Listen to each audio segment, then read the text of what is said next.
বিমানবন্দরে অসৌজন্যমূলক আচরণের প্রতিবাদ জানাতেই তাৎক্ষণিক সিদ্ধান্তে দেশে ফিরেছেন বলে জানিয়েছেন প্রধানমন্ত্রীর তথ্য উপদেষ্টা জাহিদুর রহমান। দুপুরে সচিবালয়ে তিনি জানিয়েছেন, আত্মমর্যাদা বিসর্জন দিয়ে কোনো দেশের সঙ্গে সম্পর্কে যাবে না ঢাকা। তবে তার আশা, বাংলাদেশের প্রতি আরও আন্তরিক হবে ভারত।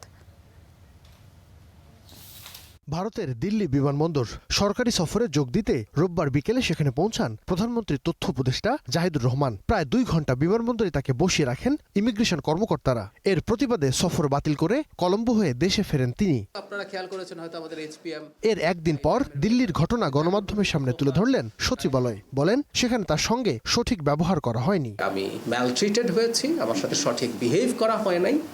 কারণ আমি যেখানে যাব এই তথ্য জানানো হয়েছিল। আমাকে নিয়ে যদি কোনো সমস্যা থেকে থাকে সেই সমস্যা তারা সমাধান করা অথবা অবজেকশন আগে দেয়া, এরকম কিছু হলেই হয়তো হতো।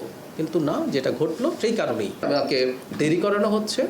আমাকে যেভাবে রাখা হয়েছে, বসানো হয়েছে, সেটা আমার কাছে সঠিক মনে হয়নি। এবং আমাদের হাই কমিশনারকে আমি দেখেছি, তিনি বিভিন্ন পর্যায়ে যথেষ্ট চেষ্টা করছেন। এমন না যে 2 ঘন্টা আমি এমনি বসে আছি, তারা চেষ্টা করছেন। আমাদের হাই কমিশনারও যখন চেষ্টা করছেন এবং এটা যখন সলভ হচ্ছিল না দেখলাম, তখন আমার মনে হলো ইটস বেটার টু রিটার্ন।